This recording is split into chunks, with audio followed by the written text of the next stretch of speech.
Welcome to a Stereo Tales presentation. You're listening to Sages and the Madman with Nidesh Vasu. Hi, this is Nidesh Vasu, and I read writings and poetry from the great saints and seers from across the ages to help us introspect where we are at in our lives at the moment, and to help us evolve and become better students, better children, better parents, better friends, better lovers, and better humans. Let me take a moment to introduce the writer, poet, artist, and philosopher Khalil Gibran, whose writings we will meditate upon. Gibran Khalil Gibran was born on 6 January 1883 to Camilla Gibran and her husband Khalil Saad Gibran in the village of Bishari in what is now northern Lebanon, but was then Ottoman Syria. His mother Camilla moved with the children to the United States. They were part of the large wave of immigration that took place in the 3 decades before World War I. They landed in New York and then went on to Boston. In a few years, Gibran's mother sent him back to Beirut to continue his education. Later, Gibran traveled across Europe and was influenced by his time in Paris. He returned to live in New York. He considered himself to be mainly a painter, lived most of his life in the United States, and wrote his best-known works in English. Gibran's early works were sketches, short stories, poems, and prose poems written in simple language for Arabic newspapers in the United States. These pieces spoke to the experiences and loneliness of Middle Eastern immigrants in the New World. Gibran's first book in English, The Madman, his parables and poems, were completed in 1917. Most were composed in Arabic and translated into English by Gibran.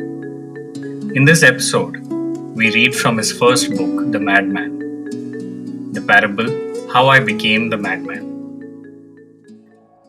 You ask me how I became a madman. It happened thus.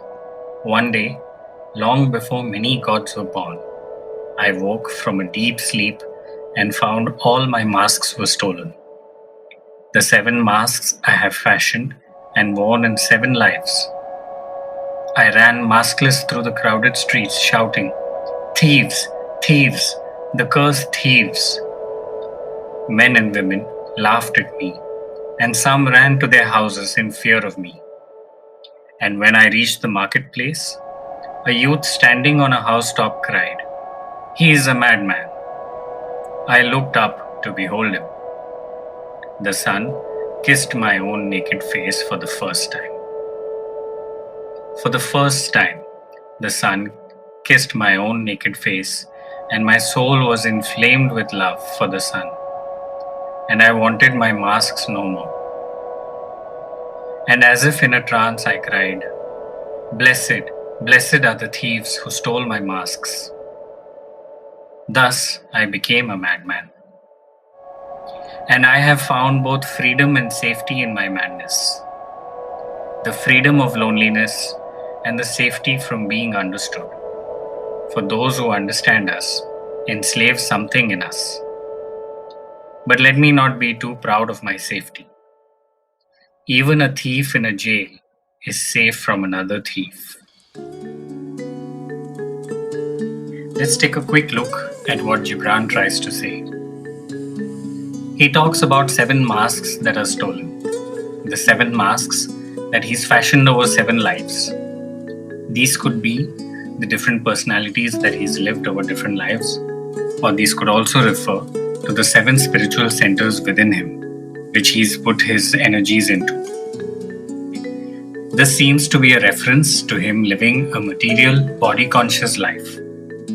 His reference to a time long before many gods were born is likely to be a time before he's had divine realization or the gods being born within him. And the deep sleep probably refers to a very effective meditation from which he rises. Yet, the vestiges of body consciousness remain. he still chooses to chase after the thieves that have taken away the body binding masks.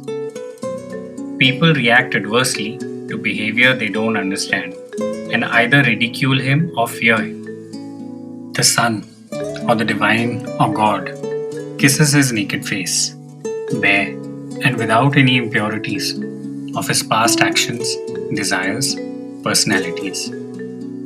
One touch and he's transformed. He realizes his folly and is now grateful to the thieves who've stolen his masks.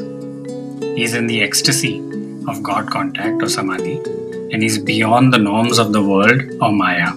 He is the madman. Gibran says he's found the freedom of loneliness and the safety from being understood. Loneliness is an ideal condition for the spiritual journey, an ideal climate for introspection and meditation. In seeking approval and understanding from man, one gives up their power and are trapped once again in society's norms.